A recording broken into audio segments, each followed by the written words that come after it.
अल्लाह अल्लाह अल्लाह।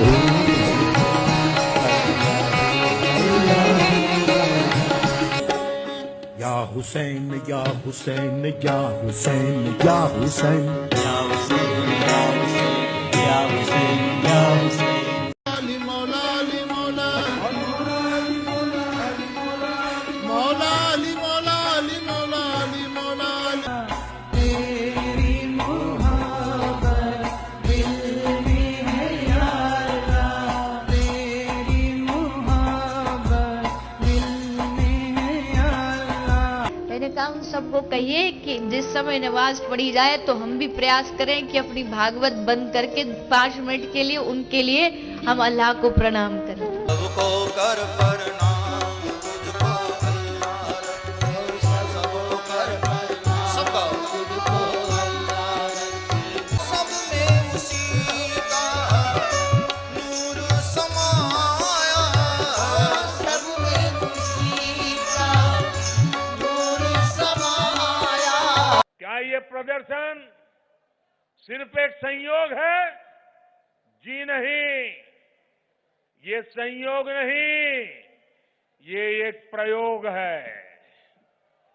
ज्ञान बांटा जा रहा है और असली साजिश से ध्यान हटाया जा रहा है, और वो सारी बातें अब उजागर हो चुकी है।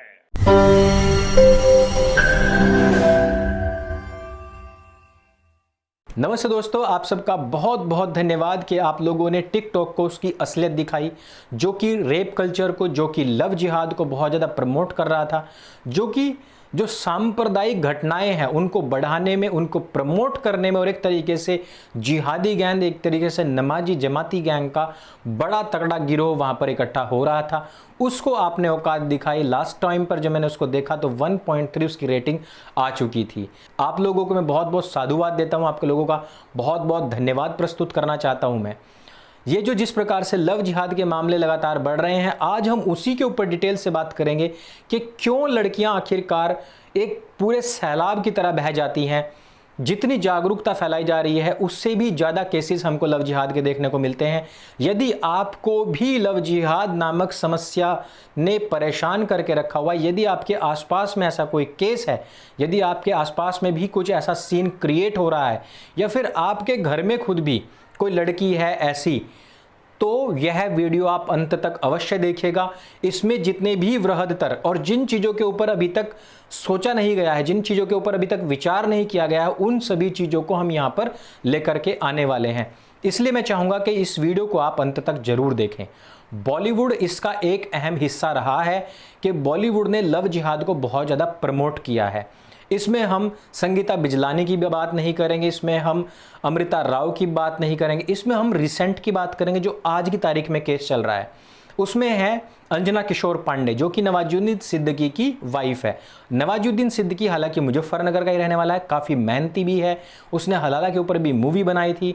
वो पहले रामलीला में भी एक्ट किया करता था, लेकिन जब शादी करने की बात आई तो उसने एक हिंदू लड़की को चुना, और हिंदू लड़की को चुन करके भी उसी अंजना किशोर पांडे नाम से नहीं, बल्कि उसको आलिया में कन्वर्ट करके, इस्लाम में कन्वर्ट करके उसके साथ में शादी की थी। अब आप देखिए, चाहे वो शक्ल से कोई भी क्यों ना हो, कैसा भी क्यों ना हो, मुसलमान एक्टर एक्ट्रेसेस जो बॉलीवुड में गए हैं, उनकी जो गारंटी है कि आगे कब बढ़ेंगे वो तभी मिलती है जब वो हिंदू लड़की से कम एक बार तो हिंदू लड़की से शादी अवश्य करे, तभी जाकर के आगे की गारंटी मिलती है। अब आप आलिया यानी कि जो अंजना किशोर पांडे है उसकी बात सुने। वो कहती है कि यह जो लॉकडाउन का टाइम है, इस दौरान मुझे बहुत कुछ सोचने समझने का टाइम मिला, और मैंने ये पाया कि मेरी कोई सेल्फ रिस्पेक्ट नहीं है, और ना केवल मेरी सेल्फ रिस्पेक्ट खो गई है, साथ ही साथ जो नवाजुद्दीन का भाई है शम्स, उसकी वजह से भी मेरी समस्याएं बढ़ती जा रही हैं, जो कि मेरे साथ ही रहता है। अब एक काफिर महिला का मुस्लिम से शादी करना, और फिर उसके भाई की नज़र में उस काफिर महिला की क्या इज्जत होगी, वो तो आप सब लोग जानते ही हैं, समझ भी सकते हैं। लेकिन उसने कहा है कि मैं आगे अपनी खुद की पहचान के साथ में जीना चाहती हूँ। मैं अब ज़्यादा दिन आयशा बन करके नहीं रहना चाहती हूँ। मैं वापस अंजना किशोर पांडे बन करके ही अपनी आगे की लाइफ जीना चाहती हूँ। दोस्तों आपने देखा भी होगा कि अभी तक के हमने जितने भी लव जिहाद के केसेस के ऊपर अपने यहाँ से रिपोर्टिंग की है, अधिकतर मामले ऐसे आए हैं जिसमें कि लड़कियों को कुचल करके, जला करके मारा डाला गया है। लेकिन फिर भी लड़कियां नहीं रुक रही हैं। इसमें केवल और केवल टिकटॉक या फिर ये म्यूजिकल ऐप या फिर ये बॉलीवुड एकमात्र ऐसा सहारा नहीं है। इसके पीछे एक बहुत बड़ा हाथ है आपके इन मीठे मीठे कथावाचकों का। इन कथावाचकों ने पूरे प्रोपेगेंडा के साथ में, पूरी प्लानिंग के साथ में, पूरे पेट्रोल डॉलर में बिक करके इस काम को शुरू किया है। ये कोई संयोग नहीं है। मोदी जी को भी आपने कहते हुए सुना ही होगा, ये संयोग नहीं, ये एक प्रयोग है। जी हाँ, ये संयोग नहीं, ये प्रयोग है। ये प्रयोग है कि किस प्रकार से हिंदू लड़कियों के दिलो दिमाग में ये बात भरी जाए कि वो भी हमारे जैसे होते हैं, सर्वधर्म समभाव होता है, अली मौला गाने से कोई प्रॉब्लम नहीं है। अब मैं इसको आपको एक मनोवैज्ञानिक तौर पर समझाता हूं कि एक लड़की के मन की स्थिति क्या होती है जिस समय पर उसको एक मुस्लिम लड़का मिलता है। हम लव जिहाद की स्टार्टिंग से बात करते हैं। हर व्यक्ति का अपना एक गुणधर्म स्वभाव होता है और उस गुणधर्म स्वभाव के अनुसार ही वो सारे व्यवहार करता है। प्रत्येक व्यक्ति की कुछ ना कुछ कमजोरी होती है, प्रत्येक व्यक्ति की कुछ ना कुछ मजबूरी होती है, कुछ ना कुछ उसकी मजबूती भी होती है। कहीं ना कहीं आकर के वो कमजोर होता है, कहीं ना कहीं आकर के वो बहुत मजबूत भी होता है। कुछ ना कुछ उसकी अपनी आइडियोलॉजी भी होती है, भले ही कोई कैसा भी क्यों ना हो। अब लव जिहाद की ट्रेनिंग की स्टार्टिंग से यही होता है कि एक हिजाबी लड़की को एक हिंदू लड़की की दोस्त बनाया जाता है सबसे पहले, जो कि उसके अंदर की सारी बातें लेती है कि उसकी कमजोरी क्या है, उसकी मजबूती क्या है, उसकी आइडियोलॉजी क्या है, वो क्या सोचती है, क्या पहनना पसंद करती है, क्या ओढ़ना पसंद करती है, क्या खाना पसंद करती है, घर में उसके रिश्ते कैसे हैं सबके साथ में, किसके साथ बहुत अच्छे हैं, किसके साथ बहुत ख़राब हैं। ये सारी की सारी डिटेल जो है कार्बन कॉपी पहुंचती है जिहाद की ट्रेनिंग लेने वाले लड़के के पास में। वो अपना नाम बदल करके या फिर असली नाम से वहाँ पर पहुँचता है और वहाँ पर पहुँचने के बाद में असली खेल शुरू होता है। एक फैब्रिकेटेड, एक कृत्रिम ऐसा आवरण बनाया जाता है जिससे कि सामने वाले के व्यवहार के जैसा ही इसका व्यवहार भी झलके। वो लड़की कहती है कि मेरे जो भाईजान हैं वो बिल्कुल तेरे जैसी सोच के हैं। यहाँ से पूरी की पूरी कहानी शुरू होती है।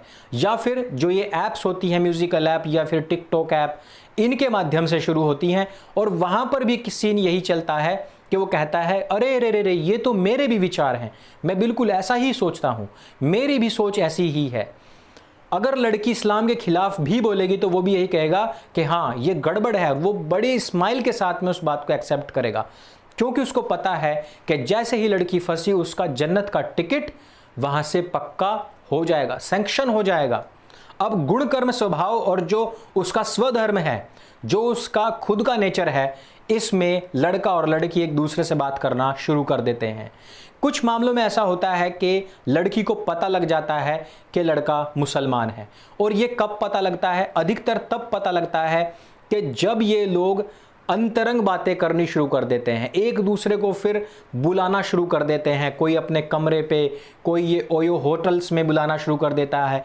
ऐसा नहीं है कि लड़कियों को अंतरंग समय में नहीं पता लगता कि ये हिंदू है या मुसलमान है, पता सब लग जाता है, लेकिन उस समय तक उसकी इज्जत जा चुकी होती है और वो अब कुछ भी कह नहीं सकती है।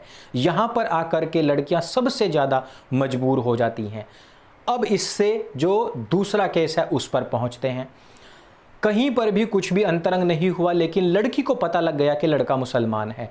यहाँ पर वह जो भावनाएं उसके साथ में जुड़ी हुई थी वो उसको खींचती हैं, आकर्षित करती हैं उसकी तरफ बार बार कि वो लड़का, ऐसा लड़का मुझे नहीं मिलेगा। बस एक प्रॉब्लम है कि वो मुसलमान था। ऐसी लड़कियां जब एकांत में पहुंचती हैं उनको अक्सर कर आप लोग ही, यानी कि अपनी बहन बेटियों को आप लोग ही खींच खींच करके फिर अली मौला वाले और क्या फ़र्क पड़ता है वालों की कथाओं में लेकर के जाते हैं। वो वहाँ पर कहते हैं क्या फ़र्क पड़ता है, सर्वधर्म समभाव है, इससे कोई असर नहीं पड़ता है, ये सब के सब एक ही हैं, जो राम है वही मोहम्मद है, जो अल्लाह है वही परमात्मा परमेश्वर है, जो कुरान है वही गीता है। अब लड़की का जो रास्ता था, जो हर्डल था, वो साफ हो गया है। क्योंकि तुम खुद उसका हाथ पकड़ करके वहां पर लेकर के गए हो, तो तुम तो यानी कि उस कथावाचक के और बड़े भक्त हो। अब वो लड़की नहीं रुकेगी। अब वो लड़की तुम्हें क्या कहेगी? सब बराबर हैं, सब एक जैसे हैं। देखिए उस गुरु माँ ने भी बताया था, देखिए वहां पर भजन भी चला था। अगर वो गलत होती, क्या वो गलत होती तो ऐसा बोलती? क्या तुम उससे भी ज्यादा होशियार हो? क्या वो जो शास्त्र, अच्छा ये क्या है, अपनी कथाओं में बैठ करके बात करते हैं, शास्त्रों में ऐसा लिखा है? किसी शास्त्र में ऐसा नहीं लिखा है कि नफरत करो, ये करो, वो करो, सब बराबर है। हर जगह लिखा हुआ है सर्वधर्म संभाव है। शास्त्र पढ़े नहीं है? शास्त्र पढ़े नहीं है तभी कह रहे हैं सर्वधर्म, क्योंकि शास्त्र के अनुसार तो धर्म एक ही है और वह है सनातन धर्म। और सनातन ही एक धर्म हो भी सकता है, अर्थात जिसका ना कोई आदि हो ना कोई अंत हो। मनुष्य के द्वारा, एक गडरिये के द्वारा तैयार किया गया कोई 2000 साल पहले, कोई 1400 साल पहले एक गिरोह को आप धर्म का नाम दे रहे हैं, तो आपकी जो बच्चियां हैं वो बिगड़ेंगी नहीं तो और क्या होगा। अब लड़की के सारे हर्डल साफ है, वो सारा रास्ता साफ है। वो कह रही है कि जो मैं यहां मान रही हूं वो मैं वहां भी मान सकती हूं। और इस तरीके बहुत सारे केसेस मेरे सामने आए हैं दोस्तों। मैं पूरे अनुभव के साथ में बात कह रहा हूं।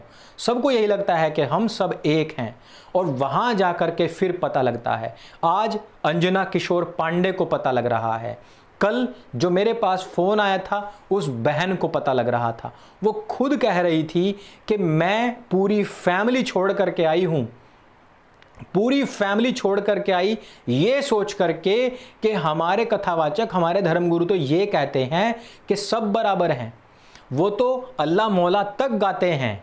इवन आज भले ही आप में से कुछ लोग माने कि मैं गलत बोल रहा हूं मुरारी बापू के खिलाफ, मुरारी बापू के अल्लाह मौला को सुनकर ही वो मुसलमान बन करके शादी करके गई, लेकिन आज उसका ससुर, उसका जेठ, उसका देवर, इवन उसकी ननद का जो पति है वो तक उसके साथ में दुष्कर्म कर चुके हैं और करते ही रहते हैं। और पति आराम से खड़ा होकर के देखता है और वो कहता है कि मुझे मतलब नहीं है, घर से बाहर निकलने नहीं दूंगा, मेरी जन्नत का टिकट पक्का हो गया है। वहां जाकर उस लड़की को असलियत मालूम पड़ी जब उसने तर्क के साथ में कुरान पढ़ी, जब उसने मोहम्मद का चरित्र पढ़ा तब पता पड़ा। ये जितने भी कथावाचक हैं ये हर जगह उपलब्ध हैं और ये सारे के सारे पेट्रो डॉलर में बिके हुए लोग हैं। ये जानबूझ करके, ये कोई संयोग नहीं है। जी हाँ, ये कोई संयोग नहीं, ये प्रयोग है। ये प्रयोग है आप लोगों के लिए। कुछ लोगों ने कहा कि मुरारी बापू जो है वो तो देखिए इस्लामिक कंट्री में कथा करके आया, तो क्या उखाड़ लिया उसने कथा करके वहाँ से? एक बार कथा की, उसमें वहाँ पर पता होना चाहिए कि वहाँ हिंदू बहुत हैं। और आज यहाँ भारतवर्ष में लोग क्या कह रहे हैं कि अगर उन्होंने अल्लाह मौला बोल दिया तो क्या हुआ, वहाँ पर जाकर के कथा भी तो की थी, लेकिन उस कथा से कितने लोगों को कन्वर्ट किया तुम्हारे मुरारी बापू ने। जबकि यहाँ अल्लाह मौला करके मैं गारंटी के साथ कह सकता हूं सैकड़ों हजारों ऐसे बहन बेटियां भाई होंगे जो इनके इस ड्रामे को सुन करके, इस अल्लाह मौला को सुन करके कन्वर्ट हुए होंगे। सूरत तेरी सुभान अल्लाह कहने वाले चिन्मयानंद, उनकी वजह से कितनी ही लड़कियां इन जंजालों में फंसती हैं, क्योंकि ये कहते हैं कि सब समान है। वो गुरु माँ जो अल्लाह के नाम से डीजे पर डांस करती है, उसको खुद को नहीं पता है कि वो कितने बच्चों को कन्वर्ट करा चुकी है। इनको सिर्फ अपने पेट्रोल डॉलर्स गिनने तक की फुर्सत नहीं मिलती। वो लोग क्या गिनेंगे इस बात को कि आज हमारे समाज में से जाने वाले लोग ना केवल कन्वर्ट हुए हैं बल्कि वहां एक दुश्मन बढ़ा भी है। इन कथावाचकों ने ही, क्योंकि इनको धर्म का प्रतीक मान लिया गया है, इन्होंने ही आपके घरों को बर्बाद कर रखा है। ये ही आपकी बहन बेटियों को उंगली पकड़ करके उनके खेमे में छोड़ करके आ रहे हैं चंद रुपयों के लिए। ये लोग चाहते तो समझा सकते थे। ये लोग कहते हैं सनातन इतना कमजोर नहीं है कि इसका बाल भी बांका हो जाए। क्या ये हिस्ट्री नहीं पढ़े हैं? क्या ये भूगोल नहीं पढ़े हैं? मैं कहता तो हूं कि ये सारे अनपढ़ हैं, लेकिन आप जरा गौर कीजिए कि हमारे आंखों के सामने 3-4 देश चले गए, सनातन का राज पूरी पृथ्वी पर था। अगर हम श्री रामचंद्र जी, जनक जी की बात सुने तो आज कहां तक सीमित हैं हम? अरे कथा कहानियों के माध्यम से अपनी दुकानदारी बचाने वालों, इस देश और इस धर्म को कब बचाओगे? इन बहन बेटियों को कब बचाओगे जिनको तुम बाढ़ के पानी में डाल रहे हो कि ये बह करके दूसरे खेमे में पहुंच जाएं? शर्म आनी चाहिए तुम लोगों को, और शर्म आनी चाहिए उन लोगों को जिनको प्रमोट करते हैं। शर्म आनी चाहिए उन लोगों को जो इनकी कथाओं में अपनी बहन बेटियों को लेकर के जाते हैं। शर्म आनी चाहिए उन लोगों को जो छोटे छोटे बच्चों को इनकी नग्न नृत्य करने वाली महिलाओं के बीच में ले जा करके बैठाते हैं। और शर्म आनी चाहिए उन लोगों को जो इनकी वीडियोस बनाते हैं और इन पर चंदा फेंकते हैं और इनको बुला करके इनके लिए सारी व्यवस्थाएं करने के बावजूद इनके पैर तक भी छूने के लिए जाते हैं। भांड में, नचार में और धर्म के शिक्षक में बहुत जमीन आसमान का फर्क होता है। यह बात हिंदुओं को समझनी पड़ेगी। इस वीडियो में सिर्फ इतना ही।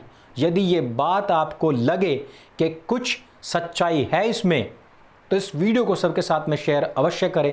सत्य सनातन चैनल से जुड़े रहें, क्योंकि यहां पर हर ढोंगी का पटाक्षेप किया जाएगा। मेरे संग बोली सत्य सनातन वैदिक धर्म की जय। जय हिंद, वंदे मातरम।